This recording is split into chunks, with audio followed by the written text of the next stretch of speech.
Hi everybody, welcome to our Facebook Live. We do apologize we're a few minutes late. We're giving our orangutans a few more minutes to come outside and join us. So I'd like to welcome you to the Houston Zoo. My name is Cheka. I'm a keeper in the primate area. I'll be assisted by another primate keeper named Rebecca, who will be tossing our orangutans some treats and some enrichment so we can get these guys front and center for you guys. We are at our orangutan habitat here in Wortham World of Primates. And as you can see, Cheyenne is slowly making her way up to the front right now. Aurora is still thinking about coming outside. Here she comes. So we do have two of our female orangutans here today for you guys to see. Actually, we have our oldest and our youngest. Cheyenne is our oldest orangutan. She's going to turn 52 in just a few weeks in May. And she is living with Aurora, who is our youngest orangutan here at the Houston Zoo. And Aurora just turned 13. She just became a teenager in March. We do have 4 orangutans total here at the Houston Zoo, but they do live in 2 separate groups. So if you're wondering why they're not all together, orangutans are a bit different in social aspects. You normally see gorillas and chimpanzees living in big family groups, like you would see at our African forest exhibits, but orangutans are a semi-solitary species, which means that they spend a lot of time alone in nature. Females spend most of their time alone except when they're raising their young, which young juvenile orangutans can stay with their mothers for anywhere from 7 to 10 years. As you can see, Aurora's older than that, but she still lives with Cheyenne. And here comes Aurora. She's right up front and center. We do have some enrichment outside for them. If you can see, hanging right by where Cheyenne is sitting, we have some what we call honeycomb boxes, and they're filled with some hay, and we put some peanuts and some mixed nuts in there. So what Cheyenne's going to have to do is pull out all that hay to get to the treats. So with all of our primates, and especially our great apes, we make sure we have a very robust enrichment program for them. And enrichment basically just serves to keep their minds active, keep them busy, and to promote natural behaviors in the wild. So orangutans would have to forage for their food in the wild. They wouldn't just be given all their food in a pile. So what we do is we hide them in different puzzle feeders or in different substrate piles to make it challenging for them to find their food, and that's encouraging a natural behavior. Another natural behavior that orangutans have is nest building. In the wild, they would make a new nest every night in the trees out of big branches and leaves. So here at the zoo, we make sure that all of our orangutans have nest building material. Sometimes that's hay or wood wool, sometimes it's paper products, and they'll build an elaborate nest every single night. Every nest is different. They don't sleep in the same nest. And in the wild, they would do that as well. They would make a new nest every night, sometimes in a different location every night. So as you can see, Aurora's up there on the top. She is smaller than Cheyenne, as you can see. She's not a fully grown adult orangutan yet. Right now, she sits at about 85 pounds. She does have several more years of growing to do. Cheyenne is about 130 pounds, and she is fully grown. Takai and Kelly are not outside right now, but we do have one adult male. He's almost 18. He's 17 now, and he is closer to about 300 pounds. So there's quite a big size difference between males and females and orangutans. Another big difference between male and female orangutans are the cheek pads. Orangutan males are known as either flanged or unflanged, and flanged means that they have these big cheek pads on the sides of their face, and that usually happens in fully grown adult mature males. Takai does have those cheek pads, so that's something that you won't see in females. We're going to actually have Rebecca throw these guys some more enrichment, some more treats to keep them up close here. We have some ice pops with some frozen banana slices in them. We have little hex boards with some frozen honey drizzles on them. These are all different types of treats that we can give them. Ice pops are really great in the summer months here in Houston. It helps keep them cool, and it helps to keep them enriched and busy. They'll have to make sure that they get all the treats out of the ice pop, which takes some time and effort for them. As you can see, they're busy with their honeycomb boxes, but Rebecca's throwing them some different treats. Sometimes we'll freeze some of their fruit, like bananas or grapes. That's also great in the summer to help keep them cool, and it's a different way of presenting their food. If you're wondering at home how you can help orangutans in the wild, we do partner with conservationists all around the world. We recently had a call with our conservation department and our primate team with an organization known as Hutan that researches orangutans in Malaysia in the wild.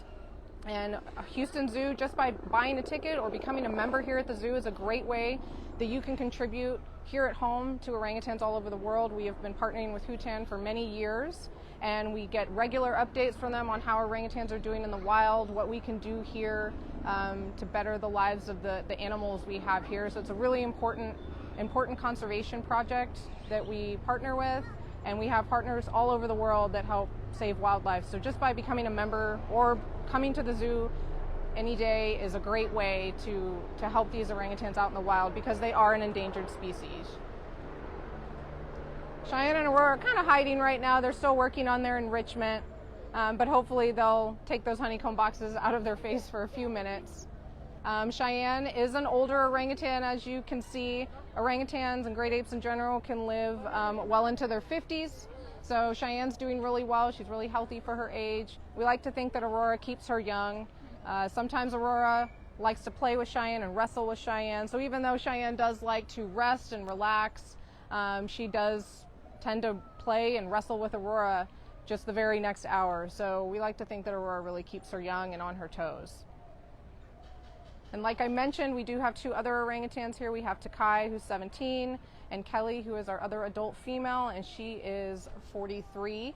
So they live full-time together, and we like to give our orangutans lots of choices in their everyday lives. So we try and rotate everybody out on exhibit every day. So you might come in the morning and see Takai and Kelly out on exhibit in the morning, and then a few hours later, you might see Cheyenne and Aurora out on exhibit. So everybody gets a chance to come outside every single day. And then also inside their night house, they are given a lot of enrichment, a lot of keeper attention, a lot of training sets. And sometimes the orangutans prefer to be inside, sometimes just because they're a very curious, intelligent animal. They do like a lot of keeper attention, so there's usually lots of activity going on behind the scenes, and they're really interested in that. You want to try throwing some more? Yeah, I would try throwing some more fruit. We're going to try and get a Cheyenne and Aurora to turn around for you guys by throwing a little bit more food and fruit for them.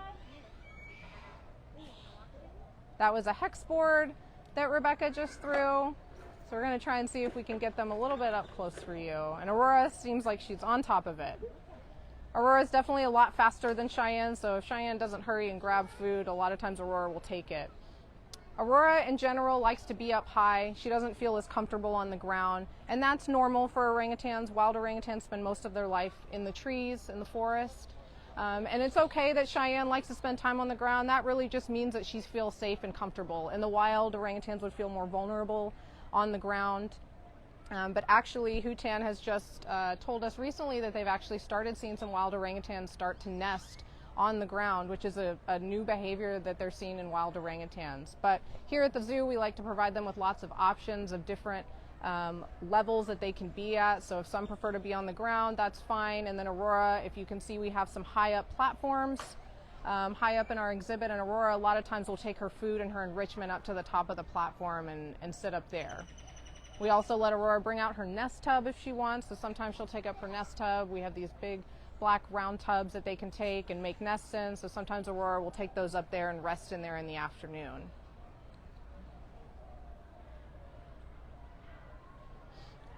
If you're just now joining us, again, this is our orangutan habitat here in Wortham World of Primates. We have Cheyenne and Aurora with us.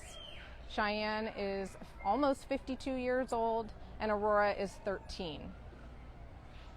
Aurora has a hex board in her hand right now. There's some honey that has been frozen on that, so that's one of the enrichment items that we can toss out to them with a sweet treat in there. Orangutans are really good problem solvers. They're very patient. They're very dexterous with their hands. So we have to make sure that their enrichment can be challenging for them and provide them with lots of enrichment. If you notice, which it might be hard to see right now, but orangutans have very long and strong arms. Their arms are much longer than their legs. When they're standing up, they can actually reach their ankles with their arms. And the reason for that is because they are an arboreal species, which means they have to be able to carry their entire body weight and swing through the trees like they would in the wild. So they have to be able to carry their entire body weight. So that's why their arms are so much longer and so much stronger than their legs. Might be hard to hear, but you can kind of hear a sucking noise that they're making, and that's them trying to get the honey out of their hex boards. Orangutans are really good communicators. They have different ways and different personalities of communicating with keepers. Cheyenne in particular likes to do what we call a kiss squeak, and a kiss squeak is basically a big kissing sound, and she does that to communicate to keepers that she wants something. Aurora, on the other hand, if she wants something, she'll make kind of a raspberry noise and sometimes clap her hands. Kelly is a big clapper. She likes to clap when she wants something, and Takai also does a kiss squeak. So just like humans, they have very different personalities, unique personalities. They have different ways of communicating with us and telling keepers what they want and what they don't want. Orangutans are also very intelligent. They are able to participate in their own medical care. All of our primates here, and especially our great apes, have a robust training program that we offer here at the zoo. They are able to present different body parts, like their shoulders, their back, their feet, their mouth, and that enables keepers and medical staff to determine if there's any health issues going on, to participate in voluntary injections. So the orangutans are able to participate in their own medical care, and it makes it a much less stressful thing for them to do, and it makes it actually fun for them because it's enriching and rewarding for them. So we have a few questions. What's your favorite thing about working with orangutans? That's a good question. It's hard to pick just one, but I would say just their personalities and how playful they are with each other and with keepers. They're a bit different than, say, gorillas, who don't necessarily like keeper attention as much, but orangutans really love keeper attention, and you can really form these unique bonds with them. And after working with them for so many years, you really learn about what they like and what they don't like and how they like to play. So really learning those intricate details about each individual orangutan is really special and really important, and it's a really rewarding job that we have here. Hi, Aurora. Aurora's turning around, giving us a little close-up of her face. As you can see, orangutans have long red hair, and that is very typical of a Bornean orangutan species. And as she gets older, her hair will start to get longer on her arms and her back. We'd also like to tell you guys that it is April, so we are highlighting all of our great ape species here at the Houston Zoo and how you can help them in the wild. We do have gorillas, chimpanzees, and orangutans. So this is our last Facebook Live for our apes here as part of Ape-ril. And again, if you're finding a way to try and help these guys out in the wild, one way to do that is by becoming a member at the zoo or coming to the zoo to visit. Each ticket that we sell is actually directly going into conservation efforts all across the world. If you just saw, Cheyenne was kind of holding her hand out towards the keeper, and that's another way that they communicate that they want something. Cheyenne will raise her arm out, outstretched as if she wants something, and then sometimes she'll kiss squeak along with it. And Rebecca is throwing them some grapes and some banana and different treats. They do, if you can see, they have a moated exhibit here. There is a moat that goes all around the exhibit. A lot of people ask if orangutans can swim, and they cannot, just due to the size of their body. Their body is not very buoyant. So while they can walk in the shallow part of the water if they want to and grab things out of the water, they actually don't get in and swim. We do also have 4 species of turtles that live in this moat. Most of them are not visible right now, but we have 4 different species, and they live out in this moat, and it goes all the way back around the island. So the turtles have a lot of different space and different areas that they can explore, as well as a turtle beach area in case they want to come up and nest or sun.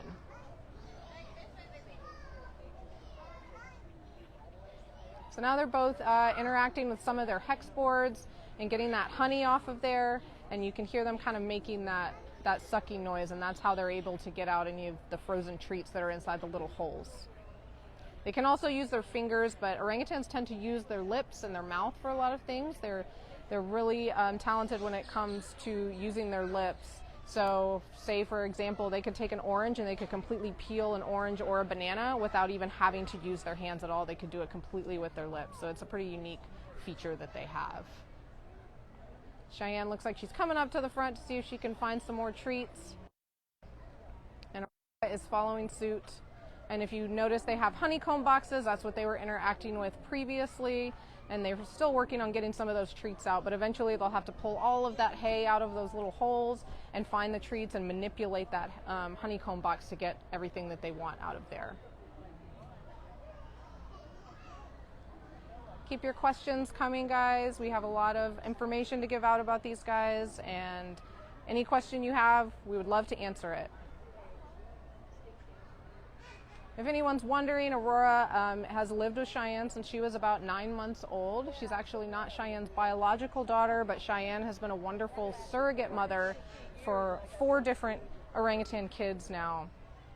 Aurora actually is Kelly's biological daughter, and for unfortunate reasons, sometimes the mothers can reject the baby, so we ended up hand raising Aurora for the first 9 months of her life. And now she has been with Cheyenne for most of her life, and so it actually turned into a really wonderful story, and her and Cheyenne are very close and very bonded together. Orangutan juveniles and infants, they learn everything they need to know about survival from their mothers, and that's why they spend so much time with them, anywhere from 7 to 9 years, so they don't ever leave the nest until they're fully able to survive on their own. So because of that reason, orangutans don't have a lot of offspring in their lifetime, because there is a long interbirth interval, meaning that they only have usually 1 infant at a time, sometimes twins, but not very common, every 7 to 9 years. So an orangutan female could have anywhere from 3 to 5 births in her lifetime, and that's just a lot longer than a lot of other species, so that's why it takes longer for their populations to increase and recover.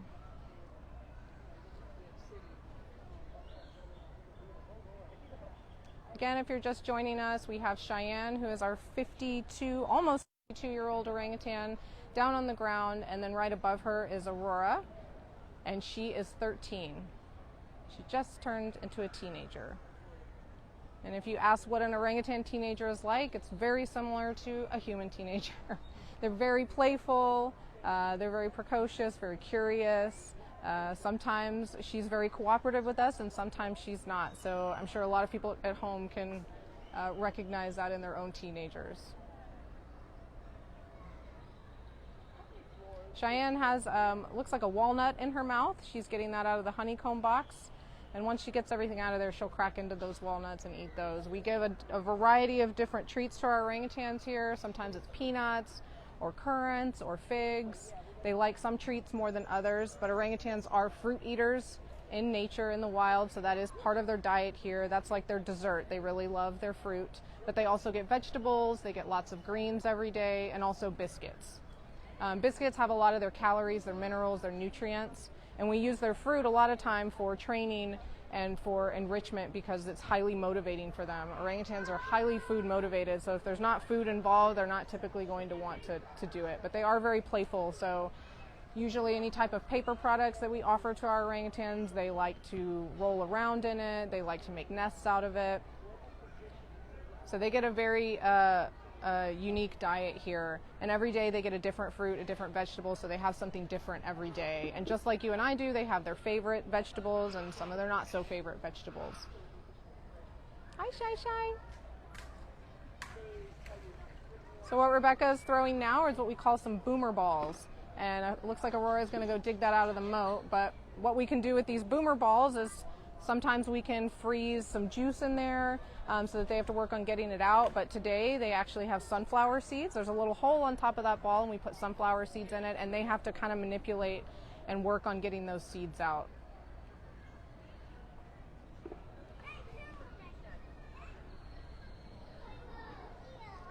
If you're wondering how you can contribute to these animals in the wild, joining the zoo or becoming a member is a great way to do that. We do fund conservation projects all over the world, and in particular, Hutan is one that we have partnered with for many years that does research on wild orangutans in Malaysia.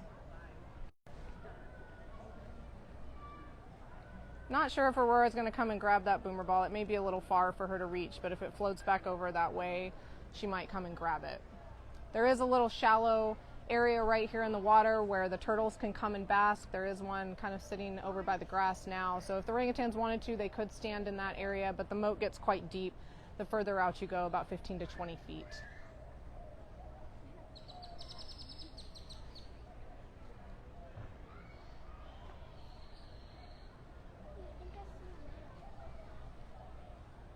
These guys are enjoying all their fruit and their treats. They look like they're waiting for something else. They're always wondering where the next thing's coming from. We want to thank you guys for tuning in to our special Ape-ril Facebook Live. You can definitely join us again for our next live stream that will be announced soon.